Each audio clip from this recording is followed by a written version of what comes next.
Welcome to Brain Vat. We are delighted to be joined by Jaime Edwards, and we're going to be talking about Marx. Jaime wrote a wonderful book on Marx with Brian Leiter, so if you're interested in knowing more about the topic, we thoroughly recommend having a look at our episode with Brian. But Jaime, would you like to start with a thought experiment? Yeah, so this is a story we're going to start with, a little tale from Marx's Capital. And Marx invites us to consider a case, Mr. Moneybags, owner of a factory. We watch Mr. Moneybags with his new employee. And Marx says, we look at what is happening here. We see the new employee comes, they contract one to work, one to who's going to own the factory, owns the factory, of course. And Marx says, when we look at the scene from the outside, it appears to embody all of the things that all the Enlightenment ideals that we care about. We see freedom. We have a worker who's coming free to work, free to take the job, or free to take another job if he chooses, not coerced as a slave would be to work for any particular person. We see freedom, we see equality also. These are two contractors that come to agree on terms that is acceptable to both of them.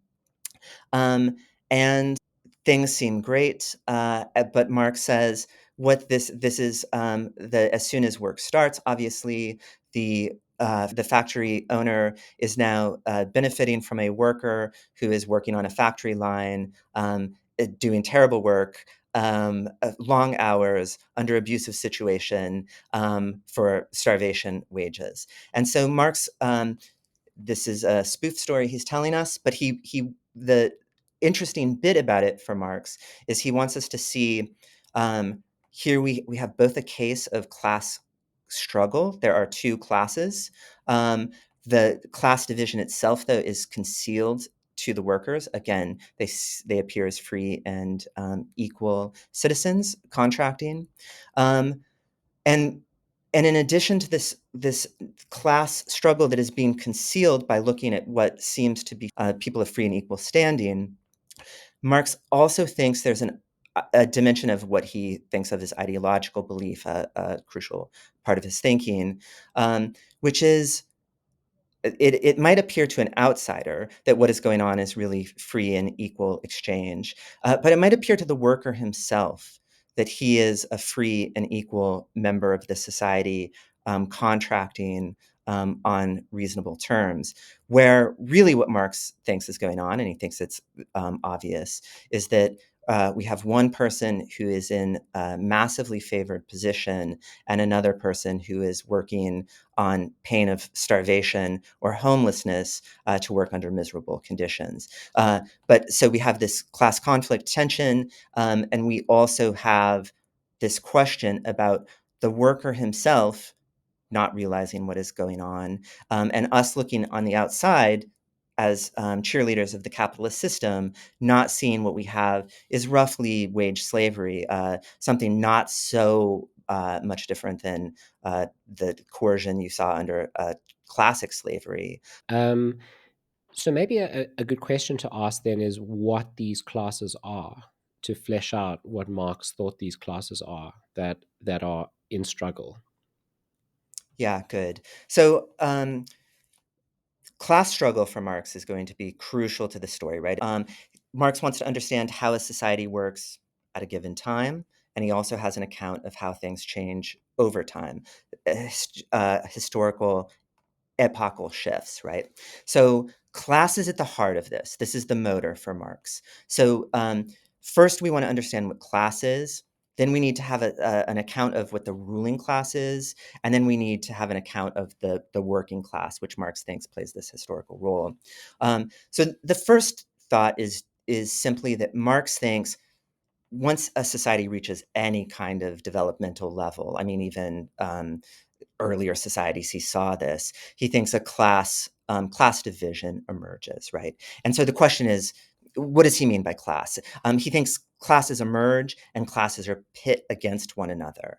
And so the first question is, so it's not a story of like, you do your thing and I do my thing, and it all fits together in a nice way where we're all satisfied. He thinks, no, there's division that happens. And so a question for Marx, people have different accounts of class. For Marx, the question is, how do we understand how to divide classes in general, whether we're in a capitalist society, a feudalist society, whatever. One thought you often hear that's sort of Marx adjacent, and Marx sometimes talks like this, is you can understand a class in virtue of what they own, the sort of who owns what. This is not going to cut it, obviously, and it doesn't work, and especially you can see this clearly in a modern capitalist society, right? Because it's not the case that a billionaire industrialist can own vast shares of a company, but other people, the person who works at the front desk can also own a few shares, right? So it's not who owns the means of production, especially given that in a stock situation, everyone might have a little bit through their retirement fund, et cetera. So we don't want to think about it for Marx. We don't want to think about it in terms of who owns what exactly, but what are you compelled to do in virtue of the stake you own, right? So if I'm a capitalist and I own a company, paradigmatic case, right? I am driven to work. I have a certain sort of thing I want to do. I want to maximize the profits for my company, reduce wages where I can, eliminate work altogether if possible, replace them with robots. That would be great. That's what I'm compelled to do in virtue of the amount of what I own.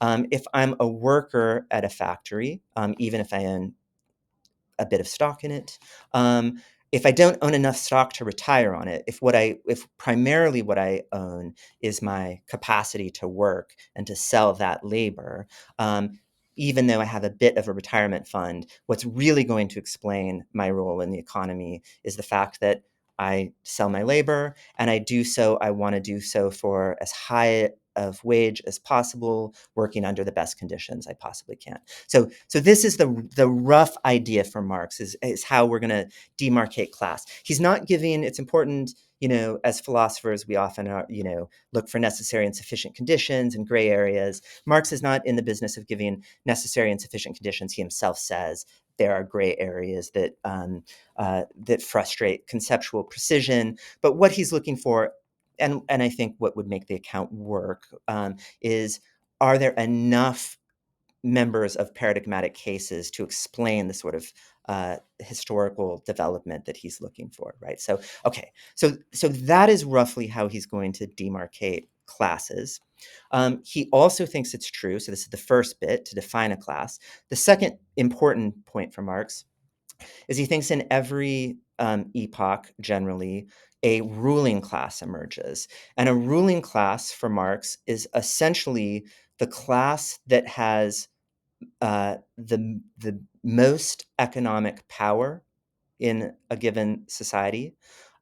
He thinks typically monopolizes political power. There's moments of conflict. There's moments sometimes where there's competing classes in tension with one another. But in general, he thinks the tendency is for the dominant economic class to monopolize political power and to use that power to its own advantage. Okay.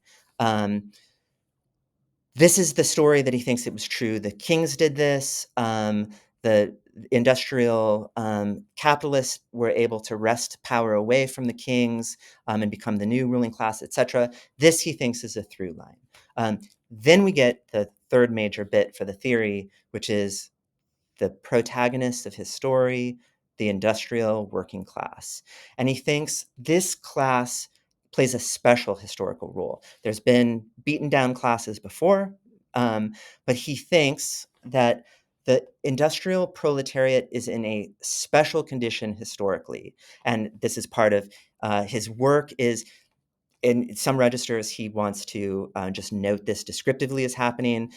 Other moments, he wants to encourage the proletariat to see this. It's a sort of a work of consciousness raising on his part.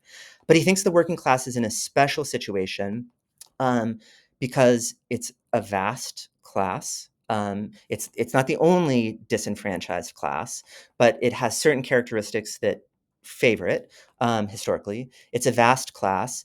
it's a class that is working closely together, right? So they're not like agricultural farmers, who Marx also thought were sort of a put upon class, but who lived at distance from one another and were not in communication.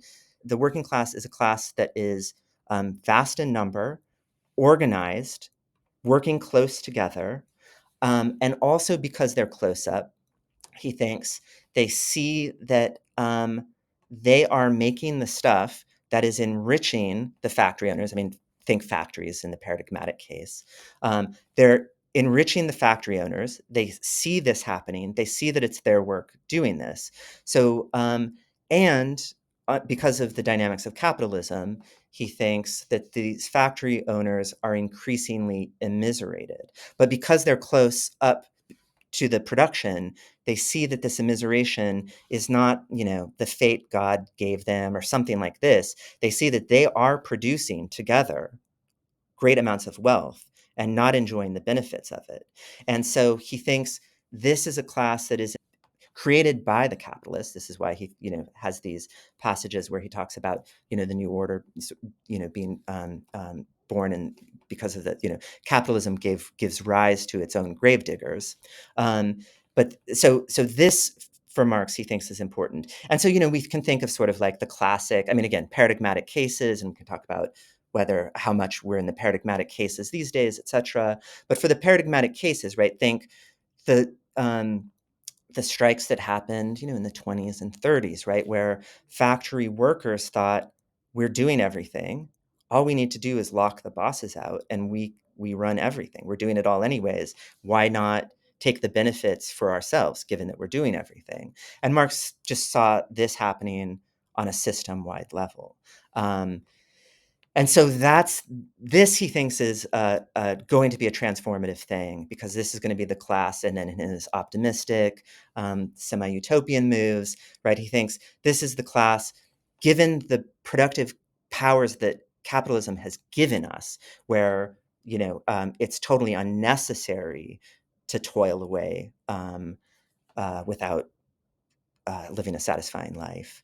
So, given that capitalism has produced enough abundance where immiseration is no longer necessary, um, this will be the final move where the working class can now take over and share the abundant resources that they have been producing all along. So, a couple of questions. The one is, you've got this new emergent industrial class, because of the Industrial Revolution, and so maybe there's a sense in which Marx is enamored by this new phenomenon and thinks this is going to be the sort of change that's different, from the rest of history, where we've had these class struggles, but no one has managed to sort of end the class struggle. And so I wonder, is there any sense in which Marx was predictively right about this? I mean, you're right, there are labor movements, there have been labor revolts, but generally, industrial factory workers don't seem like a class that comes up in discussion much now, and doesn't seem like one that's kind of could hold anyone hostage. Um, the movements that seem to sort of demand revolution often appear to be quite wealthy. So, you sort of think about student revolts in the 60s, and, you've had that in the last sort of 10 years as well. There's an intelligentsia that seems to want to sort of call for massive amounts of change, and maybe they're able to inspire, other citizens and others to sort of revolt against the so-called oppressor class and burn down buildings and tear down monuments. I also wonder about thinking about these different centers of power. The one analysis, as you say, is, those who either control the means of production or have vast quantities of resources are the ruling class. But it seems that we have different ruling classes. So there are those who have cultural capital.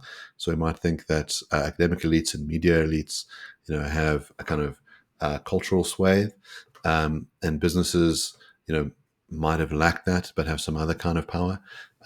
So do we have two different, wannabe kings who are trying to work out who should rule? Yeah, good questions. I'll take the latter first, though I think they're quite related. Marx is going to be very skeptical, right? For good and ill. Marx is going to be skeptical that either the sort of calls for increased, let's call them civil rights, and these sort of debates that play out here, um, And the sort of question about, are there cultural elites, and is that elite that's in some ways in competition with the economic elites? Marx would be very skeptical of this. So he's going to think it's true, right? That in I mean, right. So it's going to be important for him that what is really shaping the possibilities people have in a society. So to step back on the civil rights move, Marx again was quite progressive. Like even he critiques, the Universal Declaration of the Rights of Man in France. But he was a fan. He said this is a big step forward. The increased right to vote, these sorts of moves, like who is brought into the political process to a degree, right? He thinks is important and a big step forward. His critique, though, is going to be most of these debates are questions about taking for granted the background economic structure where there are vast economic inequalities, and where he will think that when you really want to know how the levers of society are working, it's going to be economics first. But let's just, setting that aside for a second, there's stratification. And so a lot of the debates that happen in the sort of civil rights debates, are indexed for Marx. He's going to see this as indexed to questions about it is unfair that certain demographics are on the top while other demographics are on the bottom. And a lot of the debates that are going to be happening in this domain, Marx would see as wanting to have broader demographic representation across the hierarchy, but not challenging the hierarchy itself, which for Marx is going to be the crucial problem. So for Marx, it is good, fine. It's when the monarchs ruled, that was odd, and it's better to have a society where it's not just one family inheriting, et cetera, et cetera. So it is a step forward to have not just one family dominating everyone. And so similarly, right, there's a degree, right, of inequity in demographic distribution of who's in the haves and the have-nots category. But for Marx, all of that is taking for granted that we live in a society that's economically structured, where if you're on the top, you have resources to do essentially as you please. If you're on the bottom, your life is miserable. And then there's some continuum of being in the middle, the sort of unhappy middle. Marx thinks that structure itself is the problem, that we need to have a society much more egalitarian, and he thinks that's where this is heading, right? Again, not because it's going to be sort of a happy coincidence for him, right? It's not just because that's the morally right thing to do, but he sees that people who are suffering from economic inequalities are going to be motivated when they recognize it's no longer necessary to sort of change the system. Okay, the question is, economics is still first for Marx, not because he thinks the other things don't matter, but because he thinks if you fix economics, that's going to be a base condition that will fix things for everyone, right? That's going to fix things for everyone rather than just sort of moving around who's in the upper and the lower divisions. He's going to be very skeptical of the intellectual elite, thought, which is, again, of course, in certain moments, right, there are going to be moments where people are positioned to have some influence intellectually or to feel good about, right? They're a famous director, and so people listen to them on social media or etc. And so that might all be fine, and it might be a nice position to occupy, and people may listen to you or give you good seats at restaurants or something. That's all good. That's lucky, good work if you can get it. But that vanishes. I mean, for Marx, right? This is so, for Marx, right? During feudal times, the king was on top. And of course, there is a whole array. It was good to be, you don't want to be a peasant working in the fields, much better to be, court musician or a religious hanger-on in the castle, etc., and all sorts of things that had some sort of prestige vis-a-vis the feudal system. But when capitalism comes in, that's all erased overnight, right? I mean, the way that I think Marx would think about it is, they're they're hangers on to whatever the prevailing economic system is. But if you want to know who really can control, right? So I mean, think about at a time when there's freedom of speech, it might be good to have a late night talk show or something, right? To have something where you have a voice, and that feels like, yes, you have some real cachet. But Marx is going to think, I don't think implausibly, right, that in some sense you're serving at the whims of the economic powers. If you're either not supporting them, or at the or at least if you're starting to aggravate them, your cultural capital, the platform that gives you your cultural capital, can be pulled away from you. So again, I think Marx is going to think, yeah, of course, like as far as opinion influencers, etc., there's something like a cultural elite, but these are totally dependent on the economic elites. They're serving at their pleasure. So, two objections related. The one is I have an inbred skepticism about the classification of morality, um, thinking that you can apply moral judgments, oughts, failures of duty, etc., to groups of people is difficult enough by itself, but to classes of people is even more difficult. Um, and it's related to my second objection, which is part of the reason why it's so difficult is because the class here is not well defined. So I'm totally fine with certain types of groups not being well defined and being able to talk about them and describe what's happening. But I think the move that Marx makes, which is an illegitimate move, is to say, well, I don't need to define the boundaries of this class very accurately, not a problem. I just need it to be defined well enough to describe what's going on historically. So that's one claim.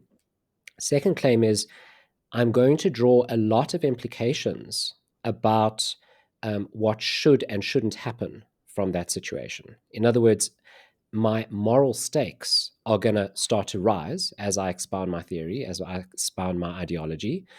But I'm not going to do the metaphysical work required to define those classes properly.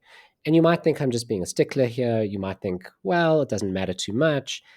But if you start to take this classification of morality and apply it to any given person's case, so you talk, for example, about a particular factory owner and a particular worker, and if you view it through the Marxist lens, it's it's it might not be so clear cut who's in the ruling class here and who's in the industrial working class here. It might not be so clear cut.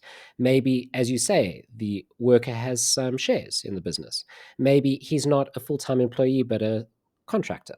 Maybe he's running his own business and works at a few factories, especially in today's very much gig oriented economy where everyone has a side hustle. It's not so clear who the ruling class is and who the working class is.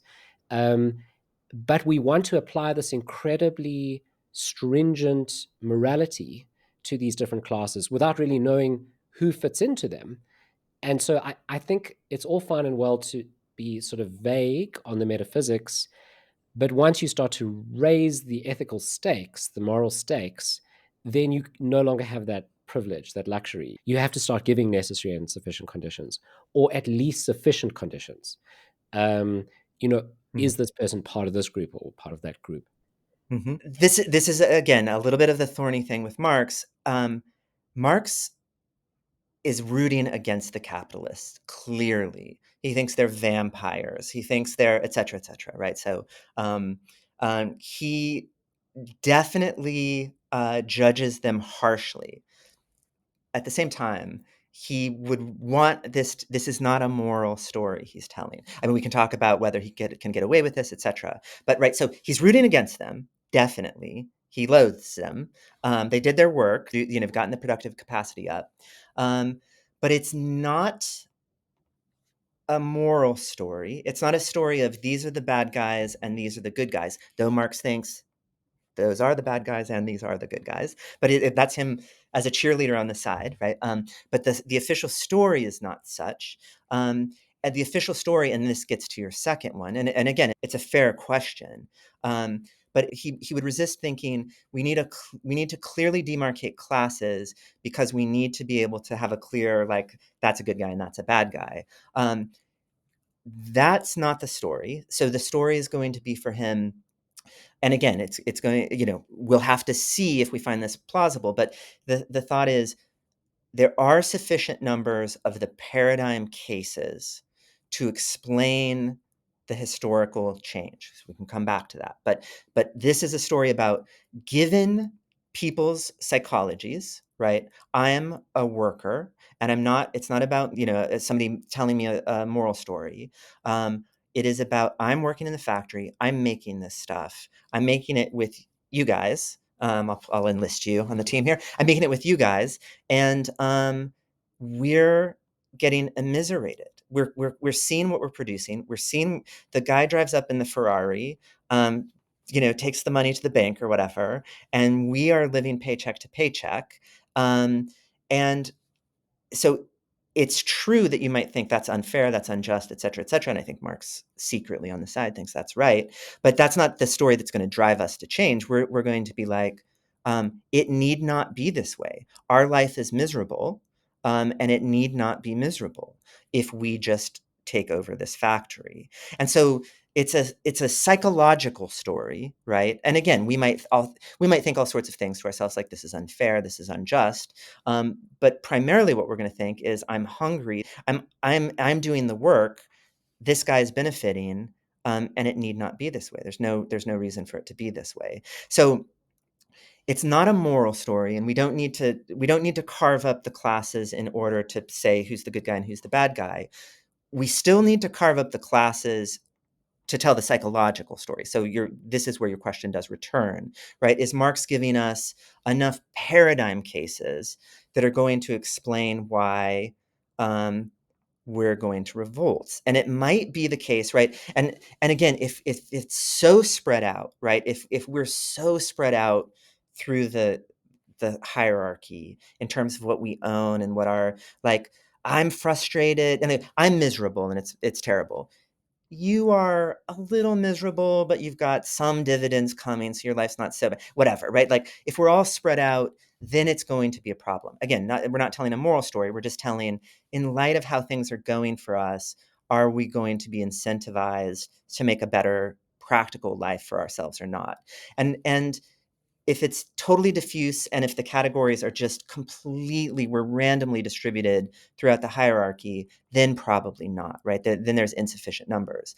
But if it turns out that 100 of us at the factory are really immiserated, and a couple of us are working part-time at the factory but also have a little side gig and are hoping to hoping to open their own factory down the road themselves, yeah, those two guys are probably not going to, join the revolution, right? But if 98 of us are in a similar enough situation, where we even if we're marginal stakeholders, but it's so marginal that we think, no, this could be a much better situation, then then we don't need the class. Then we would have enough. We don't need to say, like, well, like, you own 5 shares and I own 10 shares. Are we in the same class or not? This goes back to this. Are there enough paradigmatic cases of us who, like, regardless of how big our retirement funds are, we still think this is miserable and it need not be this way. And all we've got to do is lock the factory owner out, broadly. So again, I think that still remains a question, right? But the question is not, we don't need conceptual precision to demarcate the classes because we've got some moral work to do. We just need to know that there's enough people who, even despite the gray areas, are going to be mostly incentivized to think, hey, it need not be this way. Yes, it sort of seems like one way you could understand a class is, do you have a shared interest in a particular outcome? And as you say, in this case, the question is, should we revolt against the factory owner and seize it for ourselves? And would that be in our interest?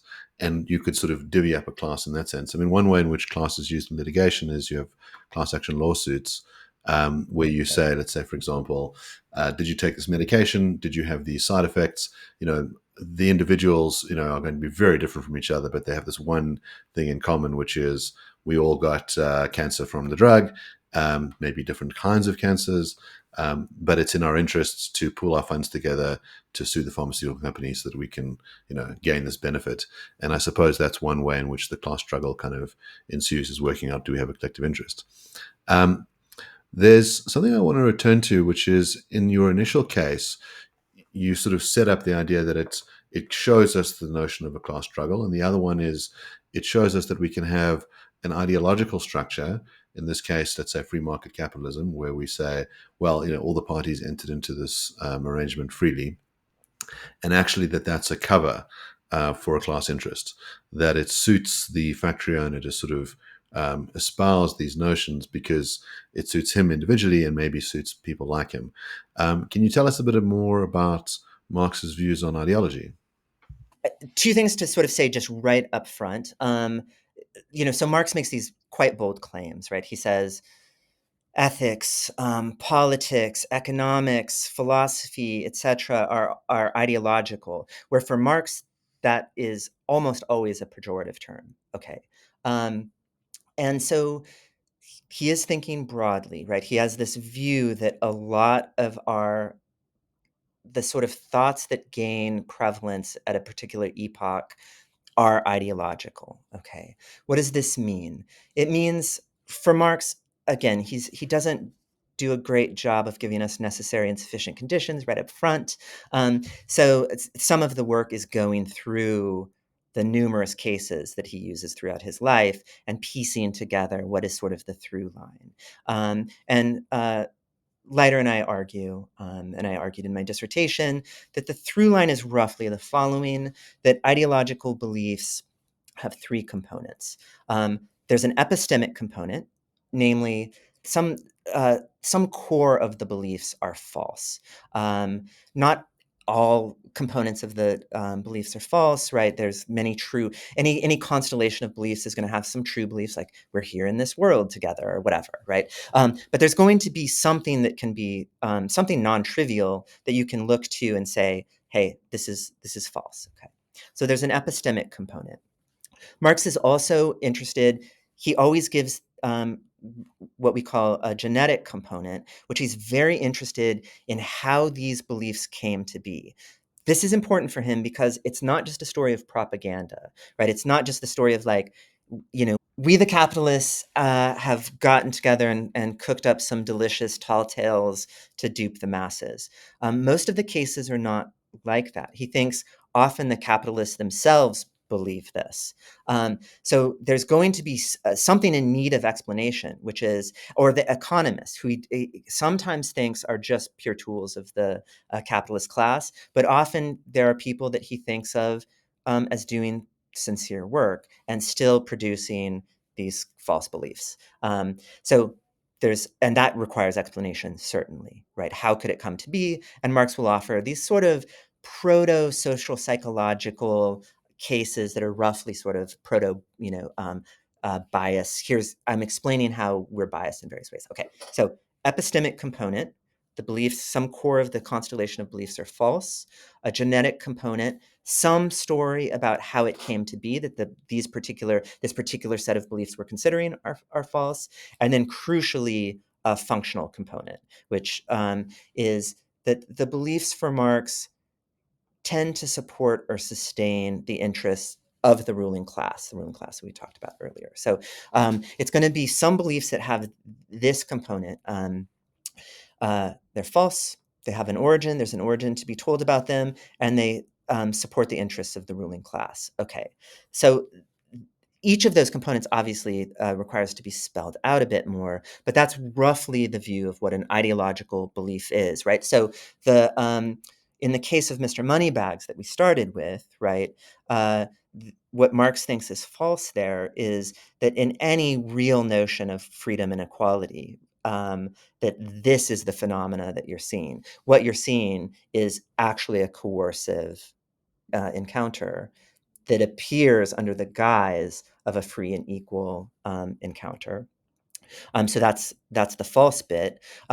Marx will tell different stories in different cases about how it came to be that, say, freedom and equality became the value, and that this sort of transaction could appear to the person as such. But there will be some story to be fleshed out for Marx. And then the functional, and right in this case, in the Mr. Moneybags case, it's quite obvious, right? Like, I might have really resisted being enslaved to whatever extent I possibly could. But if I'm coming to work at your guys' factory and I feel like free and equal contractor, what have I to complain about? And so that, to the extent that I imbibe that sort of message that I've received and understand our interaction that way, I have no need to sort of resist you. I might be sad about my job or think the hours are long or the conditions are, grueling, but I need not blame you or have any issues with you guys because we're free and equal contractors. So there's some murky metaphysical problems again. Let's assume you're right, that there's no moral story going on here, although I think there is, but let's just assume there isn't. And this is instead a historical explanation of how society works, what will probably happen, some sort of prediction, as well as a psychological story.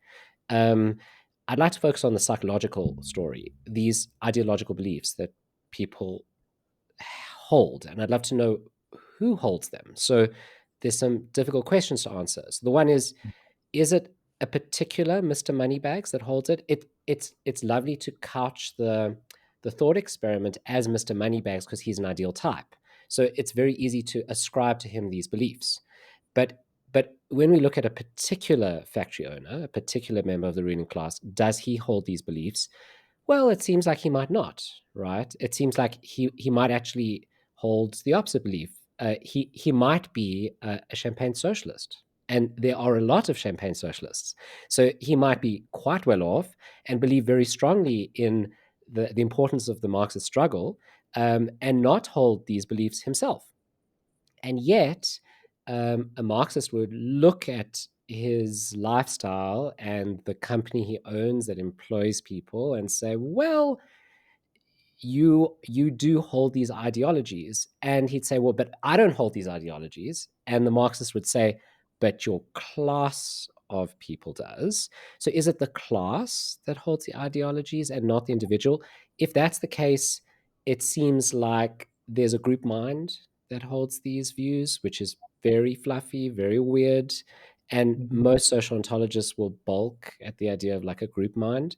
Um, and if it's not a group mind, if it's him, then what are we saying? Are we saying that they're unconscious? So do we have to ascribe? Do we have to subscribe to an unconscious? Do we have to be Freudians about this? Um, and how deep does it go? So you prod the champagne socialist and you say, you hold this belief. And he says, I do not. I'm aware of Marxist ideology or Marxist thinking, and I don't want to call it Marxist ideology because he's using ideology in another sense, but I'm aware of Marxist thinking. I support the proletariat. I do not hold these beliefs. And you say, but you do, deep down you do. And you can have this discussion. It seems unfalsifiable, right? Which is one of the problems with ascribing these kind of unconscious beliefs. So it just seems like there are some difficult metaphysical questions, even if you put aside the moral claim and you just cash this out as psychological. I don't think we need to think of them as either collective or unconscious, right? And so the claim is not going to be, it need not be, that every single person holds them. And again, it doesn't have to, it's not just the capitalists. I mean, for Marx, more damaging is when the working class, say, in his case, holds them, which he thinks they often do, right? That the case of Mr. Moneybags is not just the case of the capitalist. Mr. Moneybags is not the only one who thinks this. It's the worker who comes in and understands this himself this way, right? So it it's not about a collective mind. It's not that, you know, some collective. We can go methodological individualist about this and have a nice, happy social ontology. And it doesn't have to be that everyone holds it. And again, for Marx, it's not. It need not be that everyone holds it, because it doesn't do all of the heavy lifting. We have ideas about it. It gives rise to ideas, right? So Marx thinks, and these ideas have some causal power, but they're not totally there. There's a causal asymmetry between things that give rise to the ideas and the ideas themselves. So, I mean, you know, think about a transitional shift, right? During the feudal times, right? This is going to be paradigmatic for Marx. During the feudal times, um, you know, a lot of the kings believed in divine right. Probably some of them knew it was a bluff, but some of them did. But a lot of the masses did, right? Because the priests, maybe they believed in divine right of kings, maybe they didn't, but they definitely preached it at church. And so um, you have a culture where the majesty and the magnificence of the king and the sanctity of the hierarchical structure is preached to you, whether you're peasant or somewhere else in the thing, is preached to you from the pulpit. The lute players are singing songs to the magnificence of the king, et cetera, et cetera. The painters are painting things that represent the glory of, you know, the monarchy and so on. It need not be that every member believes it. But if enough people understand their lives through that messaging, it's going to be a balm for people who might otherwise. I might want to have a peasant uprising, but it's like, I don't know. Like, I do think God put that guy on earth. Like, look at the paintings and listen to that beautiful lute tune and like, et cetera, right? So it's not going to be decisive in every case, but the thought is, there's going to be enough of it that it's going to kind of um, oil the machine, so to speak, right? Until there's a transition, not because of ideas, right? But then the capitalists come in, a new order is instilled, and no more songs to the king, no more preaching about the glory of the king. Now we're talking about freedom and equality and move to the cities and work in the factory and live a good life and be whatever, what the new sort of thing. And oh my God, these capitalists are like, how remarkable, what innovators they are, et cetera, et cetera. These sort of odes to the, you know, genius, right? Edison, and, you know, like, oh my God. So again, it doesn't have to be that every single person believes it. It doesn't have to be that there's a collective thing that believes it. It doesn't have to be the case that like you deny it, but I can, you know, put you on the couch and I can pull it out of you if I, you know, and if you tell me about your dreams or something. It's not that kind of story. It's just enough of us believe it either explicitly or kind of have, you know, casually it informs our thinking enough that we think things are basically in order and maybe even to the good, right? Again, this is not Marx doesn't have a view. Sometimes you get this in later Marxists where this becomes ideology, just becomes everything, and it's the world we live in, and it forms our subjectivity, and right, it's this. For Marx, it's not quite that kind of story. It's the sort of thing that this tape that holds things in place until the economic system shifts, and then it's immediately gone overnight, and there's a whole new thing. So I do think Marx can avoid the metaphysical worries that you're rightly raising. Those are fair worries. I think those miss his account. There are other issues, of course, but yeah, but I think he avoids the metaphysical difficulties. Does Marx think that the sort of driving engine of history is this battle of ideas, or is it really about the material conditions on the ground? You know, how much sort of wealth and power people have. Yeah, it's about the material conditions on the ground, right? So, um, and it, and again, it's not a view that ideas are totally epiphenomenal. Sometimes that's attributed to Marx. There's a lot of Marxist thinking on this that has become sort of common sense that we've imbibed that we don't even think of. That we think, well, of course, historical conditions inform our thinking. What's the big deal? What's Marx adding to that? It's like, but a lot of that idea we got from Marx largely, right? So a lot of Marx has become sort of a truism in some sense. But so for Marx, what's going to be important, right, is that there's an interaction between material conditions.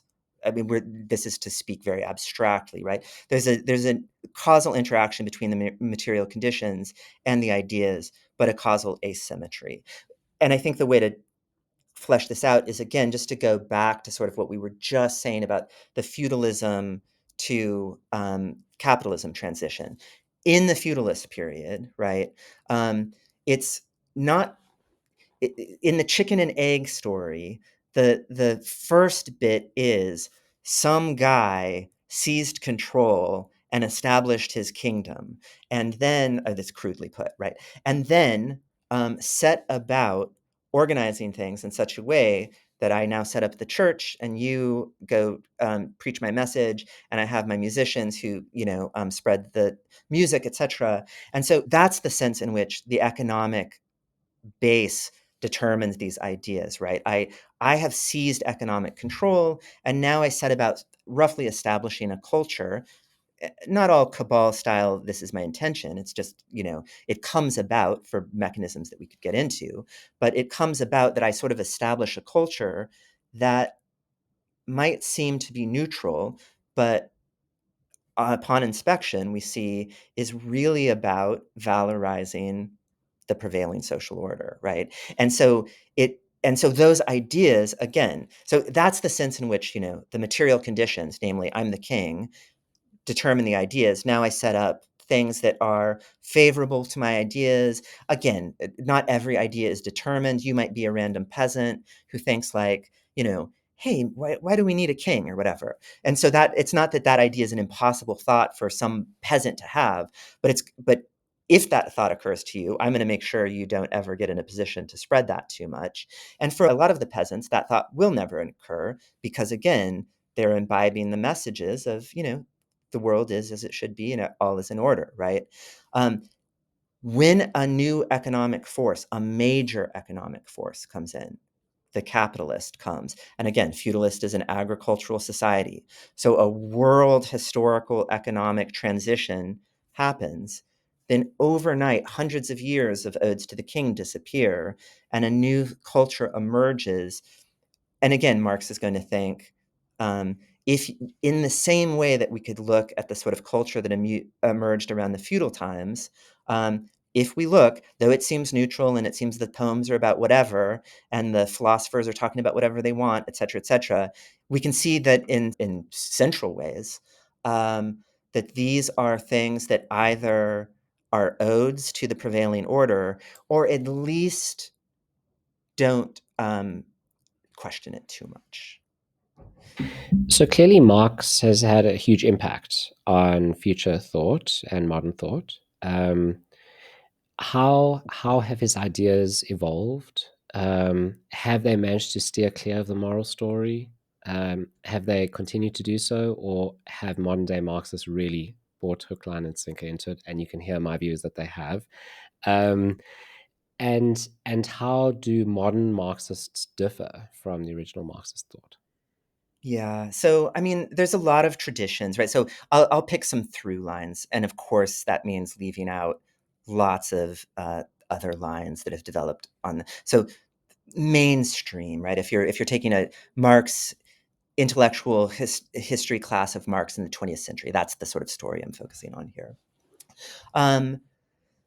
Marx himself was trying to be objective, but was prone to bouts of wishful thinking. And so he certainly thought the historical story he's telling was more eminent than it turned out to be. He sobered up later in life. Early on, he thought, things are moving very quickly. It's not crazy that he thought this, right? Things were moving very quickly. Um, and he thought, if this keeps going, right, we are going to be in a position soon where the revolution can happen. Okay, he sobered a bit later, and but still, some wishful thinking. And so now there's a question of, did that prove him wrong, or did it just say he got the timeline wrong, right? So people will divide. Skeptics obviously will say that just proves the theory is bogus. The ones who want to hold on will say, no, he just got the timeline wrong. Okay.